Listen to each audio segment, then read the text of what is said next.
नमस्कार, मैं रवीश कुमार। बिहार में मतदाताओं से नागरिकता का प्रमाण पत्र मांगने का मामला बड़ा होता जा रहा है।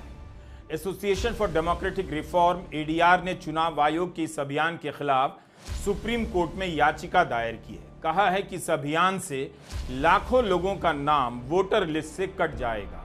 इकोनॉमिक टाइम्स में खबर छपी है कि सुप्रीम कोर्ट का ही एक फैसला है कि चुनाव आयोग नागरिकता की जांच नहीं कर सकता। तब फिर चुनाव आयोग बिहार में नागरिकता की जांच कैसे कर रहा है? नागरिकता साबित करने के लिए प्रमाण पत्र कैसे मांग सकता है? इतने बड़े सवाल पर भारत के मुख्य चुनाव आयुक्त ज्ञानेश कुमार ने कोई प्रेस कॉन्फ्रेंस नहीं की है। क्या उन्हें पब्लिक के बीच आकर सवालों के जवाब नहीं देने चाहिए? हम इस वीडियो में इन सब पर बात करेंगे। बिहार के वोटर अभियान पर हमारा यह 5वां वीडियो है। हर वीडियो में नए नए सवाल खड़े होते जा रहे हैं, नए नए राज खुलते जा रहे हैं, लेकिन जवाब देने वाले मैदान से गायब नजर आ रहे हैं। सवाल इनसे भी है, बिहार के मुख्यमंत्री नीतीश कुमार से। नीतीश कुमार कहां हैं? क्या सरकार उनके नियंत्रण में है भी? क्या नीतीश कुमार का स्वास्थ्य उनके नियंत्रण में है और वे पहले की तरह सरकार चला रहे हैं? अगर सब कुछ ठीक है, नीतीश अपने कंट्रोल में हैं, तब वे इस सवाल पर पूरी तरह क्यों चुप हैं कि चुनाव आयोग चुनाव से ठीक 3 महीना पहले यह सब क्यों कर रहा है? उनके राज्य की जनता से नागरिकता का प्रमाण पत्र मांगा जा रहा है।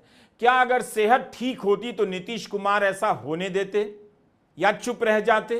तेजस्वी यादव 9 जुलाई को चक्का जाम करने की बात कर रहे हैं। इतना बड़ा मामला होता जा रहा है, क्या नीतीश कुमार चुप रहते? और ये केवल केवल केवल केवल नीतीश जी और मोदी जी और अमित शाह मिल करके गरीबों का नाम कटवाने का काम कर रहे हैं ताकि राज भोगते रहे। ये लोकतंत्र की जननी है बिहार, और लोकतंत्र को यही से समाप्त करना चाहते हैं अमित शाह और नरेंद्र मोदी और नीतीश कुमार। ये हरगिज नहीं चलेगा। 9 तारीख को हम लोग जो है बड़ी मजबूती के साथ पूरा हमारा महागठबंधन जो है धरना प्रदर्शन करेगा, चक्का जाम करेगा। और इसमें अपील करते हैं कि आप सब लोग मजबूती के साथ लोकतंत्र और संविधान को बचाने का काम कीजिए, गरीब का अधिकार को बचाने की लड़ाई को लड़ने का काम कीजिए। नीतीश कुमार जिस तरह के नेता रहे हैं, वे चुनाव आयोग के इस अधिकार पर सवाल जरूर उठाते कि आयोग कैसे नागरिकता की जांच करेगा। आयोग का काम नागरिकता देना या इसकी जांच करने का नहीं है। इतने बड़े सवाल पर उनकी चुप्पी उनकी सेहत के सवाल पर बात करने के लिए मजबूर करती है। चुनाव आयोग 8 करोड़ मतदाताओं से फॉर्म भरवा रहा है और मुख्यमंत्री नीतीश कुमार इस मसले पर सक्रिय नजर नहीं आ रहे। क्या यह बात बाध्य नहीं करती है कि उनकी सेहत के बारे में हम सब बात करें? क्या सेहत के कारण नीतीश कुमार सक्रिय नजर नहीं आ रहे? नीतीश कुमार का कनेक्शन जो बाइडेन से नहीं है, लेकिन बीमारी को लेकर हो जाता है। अमेरिका में बाइडेन के स्वास्थ्य और मानसिक सेहत को लेकर काफी विवाद हुआ कि वे अपने नियंत्रण में नहीं हैं, उनके बदले कोई और फैसला ले रहा है। अमेरिका के संवैधानिक प्रावधानों के अनुसार अगर राष्ट्रपति को कोई गंभीर बीमारी है तो उनके स्वास्थ्य के बारे में जनता को बताया जाएगा। राष्ट्रपति पद से हट जाने के 5 महीने बाद मई के महीने में खबर आई कि बाइडेन को स्टेज 4 का कैंसर है, तो फिर से सवाल उठा कि क्या बाइडेन की बीमारी और उसकी जानकारी समय रहते छिपाई गई? कैंसर के स्टेज 4 तक पहुंचने से पहले क्या इसकी जांच नहीं हुई होगी? हर साल अमेरिका के राष्ट्रपति के स्वास्थ्य की जांच होती है और इसे प्रकाशित भी किया जाता है। बाइडेन की सेहत को ट्रंप ने बड़ा चुनावी मुद्दा बनाया और अमेरिका के मीडिया पर आरोप लगाया कि उसने राष्ट्रपति बाइडेन की बीमारी के बारे में सच नहीं छापा। चुनाव से पहले उनके कैंसर से लेकर उनके डिमेंशिया की बात को दबाए रखा। बिहार की जनता को जानने का अधिकार है कि इस वक्त जब उसकी नागरिकता के प्रमाण पत्र मांगे जा रहे हैं, उनके मुख्यमंत्री नीतीश कुमार का स्वास्थ्य उनके नियंत्रण में है या नहीं। कई महीनों से बिहार में इसकी चर्चा चल रही है कि हालत ठीक नहीं, फैसला कोई और ले रहा है। इस तरह की बातों और अफवाहों को भी शांत करने के लिए जरूरी है कि नीतीश कुमार की सेहत पर विश्वसनीय तरीके से जानकारी आए। इसका रास्ता भी खुद प्रधानमंत्री मोदी ने बता दिया है। 2024 के लोकसभा चुनाव में नवीन पटनायक का हाथ क्या कांप गया, बीजेपी ने बड़ा मुद्दा बना दिया। कहा उनकी सेहत अब सरकार चलाने लायक नहीं है, वे किसी अधिकारी के कंट्रोल में हैं। प्रधानमंत्री मोदी ने कहा ओडिशा में उनकी सरकार आई तो एक कमेटी बनाकर नवीन पटनायक की सेहत की जांच कराई जाएगी। लेकिन बिहार में जब यह सवाल उठ रहा है तो बीजेपी और प्रधानमंत्री दोनों चुप हैं। गांव गांव में अफरा तफरी मची है, लेकिन मुख्यमंत्री इससे जुड़े सवालों के आसपास भी नजर नहीं आ रहे। कई महीनों से किसी रहस्य की तरह बिहार नजर आ रहा है। मुख्यमंत्री सबके सामने नजर आते हैं, लेकिन उस तरह से नहीं लगते जैसे पहले नजर आते थे। सार्वजनिक मंचों पर कभी उनके पांव छू लेने तो कभी ऐसे व्यवहार को लेकर चर्चा होती रही है जिसके लिए नीतीश कुमार कभी नहीं जाने जाते। 4 जुलाई को नीतीश कुमार के ट्विटर हैंडल पर यह तस्वीरें डाली गईं। इन तस्वीरों से यही पता चलता है कि नीतीश कुमार सक्रिय हैं, लोगों से मिल रहे हैं, कार्यक्रमों में जा रहे हैं, पटना के गर्दनी बाग में बापू टावर का उद्घाटन कर रहे हैं, बच्चों से मिल रहे हैं। लेकिन ये सभी तस्वीरें हैं।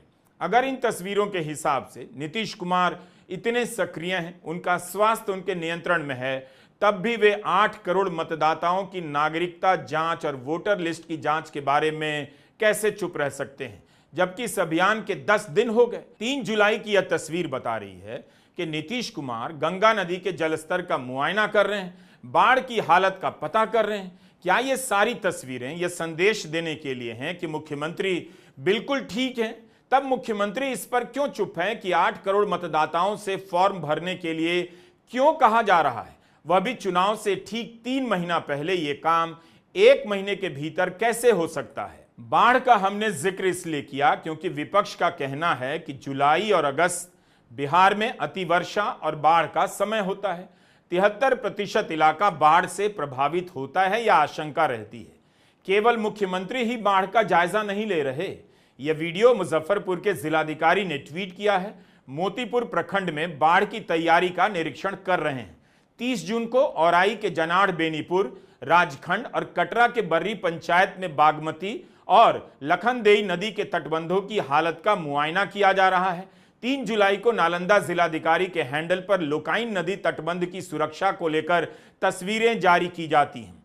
नालंदा के डीएम कुंदन कुमार बाढ़ को लेकर बैठकें कर रहे हैं। आयोग का आदेश आने से 4 दिन पहले 20 जून को उन्होंने बाढ़ प्रबंधन का जमीनी जायजा भी लिया। 14 जून को वैशाली की डीएम वर्षा सिंह ने लालगंज और वैशाली में तिरहुत के अलग अलग तटबंधों का जायजा लिया। इसी तरह मधुबनी, बक्सर, सहरसा, गोपालगंज के जिला अधिकारी के ट्विटर हैंडल पर भी बाढ़ की तैयारी को लेकर कई जगह जानकारी ट्वीट की गई है। अब आप बताइए, इन सब के बीच बिहार में 8 करोड़ वोटर की जांच का भी काम चलेगा। सभी से फॉर्म भरने के लिए कहा जा रहा है। लोगों के पास प्रमाण पत्र नहीं, ऐसी खबरें छप चुकी हैं। 1000 तरीके की मुश्किलें आ रही। राजद और कांग्रेस का कहना है कि बाढ़ के समय यह काम नहीं हो सकता और ना इतने कम समय में। कम से कम बिहार के मुख्यमंत्री को अब बोलना चाहिए कि विपक्ष जो सवाल उठा रहा है वह सही है या नहीं। इतना तो बताना चाहिए कि क्या बाढ़ के बीच मतदाता से नागरिकता का प्रमाण पत्र मांगा जा सकता है? क्या चुनाव आयोग मतदाता से नागरिकता का प्रमाण पत्र मांग सकता है? यह भी एक सवाल है जिस पर हम आगे तुरंत बात करेंगे। पिछले साल लोकसभा चुनाव के बाद तत्कालीन मुख्य चुनाव आयुक्त राजीव कुमार ने कहा कि इतनी गर्मी में चुनाव कराना गलती थी। कम से कम मौजूदा मुख्य चुनाव आयुक्त ज्ञानेश कुमार इतना तो बता दें कि भीषण गर्मी में चुनाव कराना अगर गलती थी तो बाढ़ की स्थिति में बिहार में नागरिकता की जांच का काम कैसे पूरा हो सकता है? हमसे लर्निंग पूछी तो हमारी इसकी बार की 3 लर्निंग है। ये भी हम अपफ्रंट एडमिट करते हैं। चुनाव हमें कम से कम 1 महीने पहले खत्म कर देना चाहिए। इतनी गर्मी में नहीं जाना चाहिए। This is one learning for us which we want to keep for us. बहुत बड़ा चुनाव है, बहुत फोर्सेस लगती हैं, बहुत मूवमेंट है। हम इससे समय को कम नहीं कर सकते, लेकिन पहले कर सकते हैं। इतनी गर्मी में नहीं करना चाहिए। This is first learning for अस। तो इस लर्निंग का, सबक का क्या हुआ? भुला दिया गया। मुख्य चुनाव आयुक्त ने इतने बड़े अभियान पर एक प्रेस कॉन्फ्रेंस तक नहीं की। चुनाव आयोग तो किसी पार्टी का नहीं होता, उसके पास चुप रहने के क्या कारण हो सकते हैं? कितने सारे सवाल जनता के हैं, विपक्ष के हैं। तेजस्वी यादव ने एक्स पर लंबा चौड़ा सवाल लिखा है और पूछा है। विपक्ष के नेता मुख्य चुनाव आयुक्त से लेकर पटना में मुख्य चुनाव अधिकारी से भी मिलकर आए। अब तो चुनाव आयोग बता दे कि उसका इन सवालों पर क्या कहना है। प्रेस के सामने आकर कहे कि उसके पास विपक्ष के सवालों पर क्या जवाब है, या मीटिंग के बाद जो विपक्ष कह रहा है उसे ही चुनाव आयोग का बयान मान लिया जाए। क्या आप इन बातों से जरा भी चिंतित नहीं होते? जितनी भी शेखी आपके पास है, आजादी, अधिकार आपके पास है, सब इसी बात से है कि यह देश एक सिस्टम से काम करता है। हर संस्था की और संस्था में बैठे हर संवैधानिक व्यक्ति की जवाबदेही होती है जनता के प्रति। उन्हें जवाब देना होगा। अगर यह सब होगा तो आपकी हालत सुरक्षित है, और यह सब नहीं हो रहा है तो आपकी क्या हालत होगी, कभी आपने इस पर सोचा है? सोच लीजिए।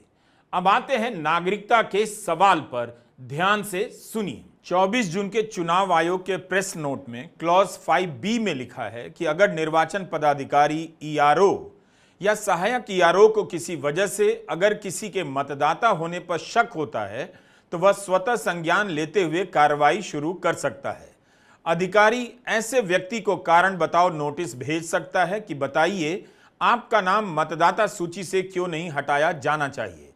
फील्ड इंक्वायरी कर ईआरओ या सहायक ईआरओ यह तय करेंगे कि ऐसे व्यक्ति का नाम सूची में डाला जा सकता है या नहीं। हर मामले में अधिकारी एक मौखिक आदेश भी जारी करेगा।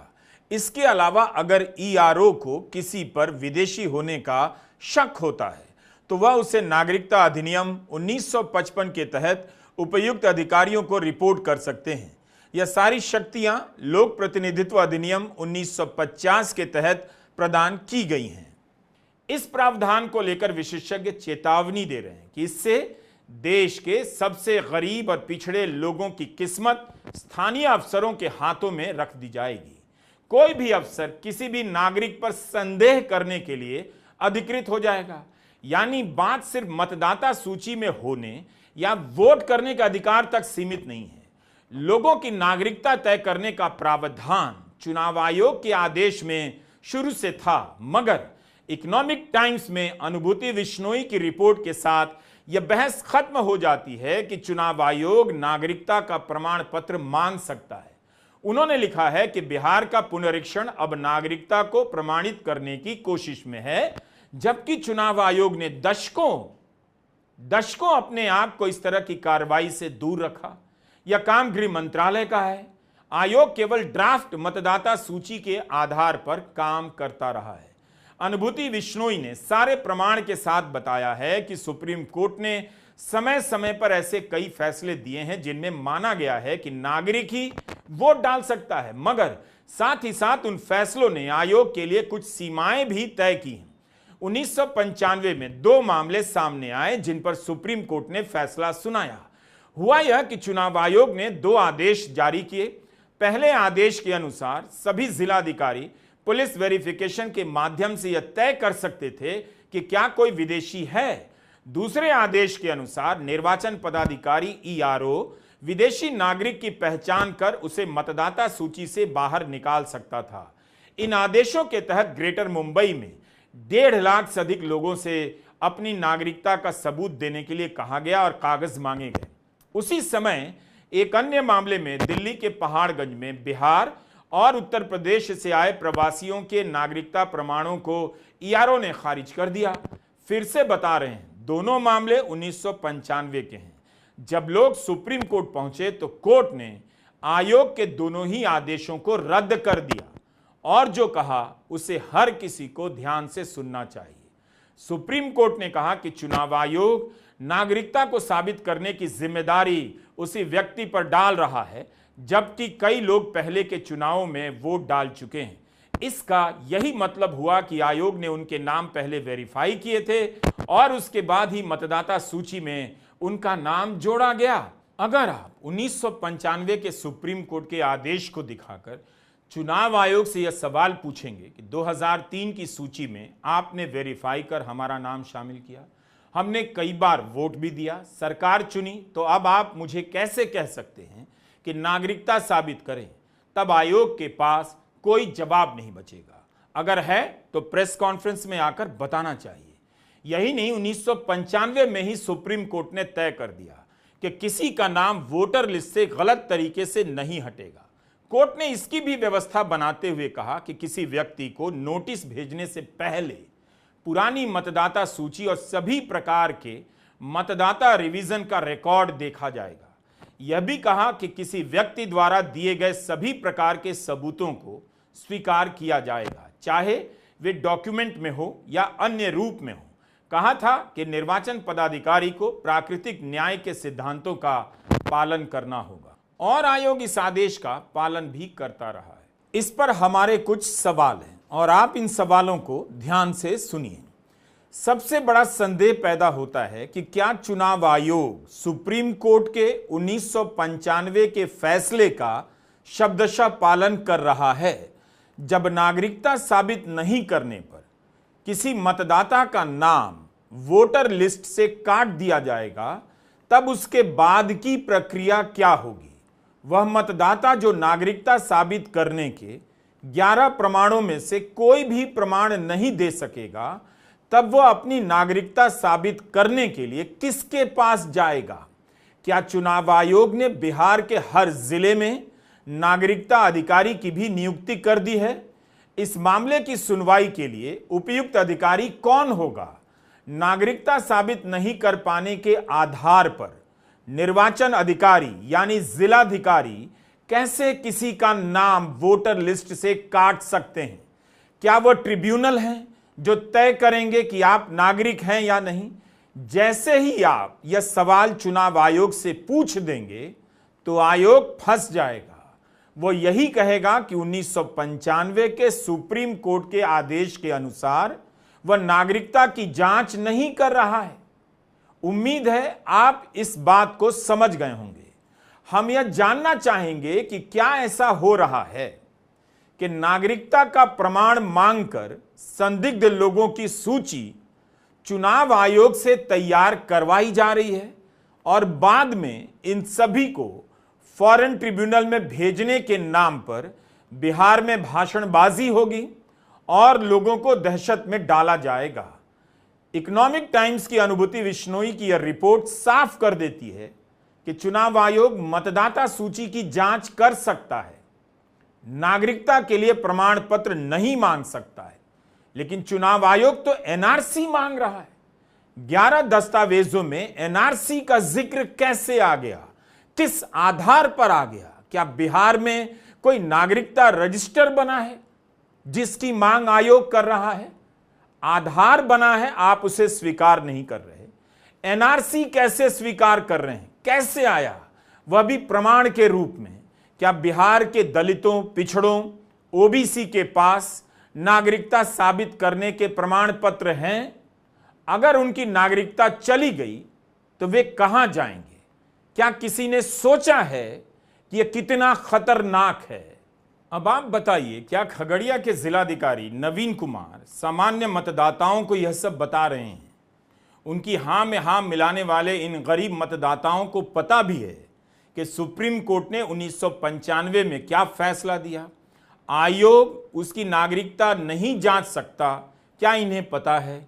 लेकिन डीएम ने कहा है कि अच्छा काम है, तो आम जनता ने हां में हां मिला दिया। कल इसी आदमी के पास जब कागज नहीं होगा तब अपनी नागरिकता साबित करनी होगी। क्या यह बात इन्हें पता है? नहीं पता है। इन्हें यही पता है कि डीएम साहब हैं, वो जो कह रहे हैं ठीक कह रहे हैं, तो हां में हां मिला रहा है। तो जो हमारे नहीं है नागरिक, उनको हम अब इसमें नाम नहीं देंगे, ठीक है। और दूसरा, जो जिनका नाम किसी कारण से छूटा हुआ है उसको जोड़ देंगे।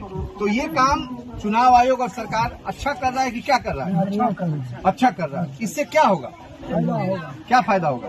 जो चीज आएगा उसी गलत काम, हाँ, गलत काम नहीं होगा और सही लोगों का मिलेगा। सब लोग, आप लोग खुश हैं इससे? खुश हैं। बिहार के मुख्य निर्वाचन अधिकारी विनोद सिंह गुंजियाल ने 4 जुलाई को तेजस्वी यादव की अगुवाई में आए विपक्षी दलों के प्रतिनिधियों से मुलाकात की। इस बैठक में बिहार कांग्रेस के प्रदेश अध्यक्ष राजेश कुमार के अलावा विकासशील इंसान पार्टी के मुकेश सहनी, सीपीआई माले के कुमार परवेज, सीपीआई के राम नरेश पांडे और सीपीएम के ललन चौधरी समेत कुल 10 लोग मौजूद थे। इस बैठक के बाद तेजस्वी यादव ने एक लंबा सा ट्वीट किया है। उस ट्वीट को सभी को पढ़ना चाहिए। पता चलता है कि विपक्ष आनन फानन में सवाल नहीं कर रहा बल्कि जिम्मेदारी के साथ पूछ रहा है। तेजस्वी ने एक सवाल पूछा कि चुनाव आयोग ने केवल 11 दस्तावेज मांगे हैं। यह अधिकार कहां से आया कि केवल 11 दस्तावेजों की सूची ही मान्य होगी? इसका संवैधानिक आधार क्या है? किस प्रावधान के तहत तय हुआ है? तेजस्वी ने पूछा। क्या तेजस्वी यादव के इन सवालों पर चुनाव आयोग को सार्वजनिक रूप से जवाब नहीं देना चाहिए? तेजस्वी ने आगे लिखा है कि संविधान का अनुच्छेद 326 वयस्क मताधिकार का आधार तय करता है, अर्थात 18 वर्ष या उससे अधिक उम्र का कोई भी भारतीय नागरिक जिसे कानून द्वारा अपात्र घोषित ना किया गया हो मतदान का हक रखता है। लेकिन यह अनुच्छेद यह स्पष्ट नहीं करता कि नागरिकता या आयु प्रमाणित करने के लिए कौन कौन से दस्तावेज मान्य होंगे। Representation of the people act 1950 के सेक्शन 16 चुनावी अपात्रता के आधार तथा सेक्शन 21 से लेकर 23 नाम जोड़ने, हटाने, आपत्ति दर्ज करने आदि की प्रक्रिया की धाराओं में भी यह स्पष्ट निर्देश नहीं है कि केवल कौन से दस्तावेज ही मान्य होंगे। यह अधिकार मुख्य रूप से चुनाव आयोग की प्रक्रिया और अधिसूचना के अधीन छोड़ा गया है। पूरे देश में केवल बिहारी को अपनी नागरिकता को साबित करना होगा और यही वोटर लिस्ट से 2024 का चुनाव हुआ था। अगर वो फर्जी था तो चुनाव भी फर्जी होगा। जो देश भर में सरकार बनी है फिर वो भी फर्जी सरकार होगी। आखिर आनन फानन में ये निर्णय जो है क्यों लिया गया कि केवल बिहार के लोगों का ही, बिहार ही केवल नागरिकता अपने देश का साबित करेगा? चाहे हिंदू हो, मुस्लिम हो, सिख हो, ईसाई हो, अगड़ा हो, पिछड़ा हो, दलित हो, आदिवासी हो, अति पिछड़ा हो, उन सब को, चाहे कोई धर्म के हो, कोई जात के हो, केवल बिहारी अपने देश की नागरिकता को साबित क्यों करेगा? ये बड़ी साजिश है। विपक्ष के नेता मजाक नहीं कर रहे हैं। उन्होंने बिहार के निर्वाचन अधिकारी से मांग की है कि आधार कार्ड, राशन कार्ड और मनरेगा कार्ड को भी प्रमाण पत्रों की सूची में शामिल किया जाए। वे संविधान के अनुच्छेद और प्रावधानों का हवाला देकर पूछ रहे हैं कौन से दस्तावेज मान्य होंगे। इसका स्पष्ट निर्देश नहीं है तो चुनाव आयोग ने किस आधार पर 11 दस्तावेज तय कर लिए? एनआरसी की बात कहां से आ गई, जबकि बिहार में एनआरसी तो कभी हुआ नहीं। हमने अभी बताया कि 1995 के आदेश में सुप्रीम कोर्ट ने साफ साफ कहा है कि मतदाता जो भी सबूत देगा उसे रिकॉर्ड पर लिया जाएगा। निर्वाचन अधिकारी को प्राकृतिक न्याय के सिद्धांत का पालन करना होगा। आप इस वीडियो को दोबारा से देखिए, एक एक प्रावधान को सुनिए, समझिए। 16-17 दिन बच गए हैं। करोड़ों लोग बिहार से बाहर रहते हैं। लाखों लोग बिहार में ही दूसरे जिलों में, दूर के जिलों में काम करते हैं। क्या सभी के लिए संभव है कि वह प्रमाण पत्र लेकर हाजिर हो जाएगा? और यह कैसा लोकतंत्र है कि 8 करोड़ मतदाताओं से फॉर्म भरवाया जा रहा है? दिल्ली का चुनाव आयोग सार्वजनिक रूप से इससे जुड़े सवालों पर विस्तार से जवाब तक नहीं दे रहा। क्या इस हालत में आप आश्वस्त हो सकते हैं कि चुनाव प्रक्रिया निष्पक्ष रह गई है? और क्या आपको पता भी है कि अधिकार चला गया या इसमें जरा भी हेराफेरी होने लगी तो आपकी क्या दुर्गति होगी? हमने इस विषय पर 5 वीडियो बनाए हैं। सबको देखिए, समझिए कि यह खतरनाक क्यों है, क्यों विपक्ष इसे भयानक बता रहा है। जितना रील देखना है मन भर देखिए, लेकिन अपने अधिकारों की रील मत बनने दीजिए। ऐसा ना हो जाए कि अधिकार कटते छटते इतने ही बचे रह जाएं कि आप केवल रील ही बना सकें, रील ही देख सकें, रील लाइक कर सकें और रील के लायक ही रह जाएं। नमस्कार, मैं रवीश कुमार।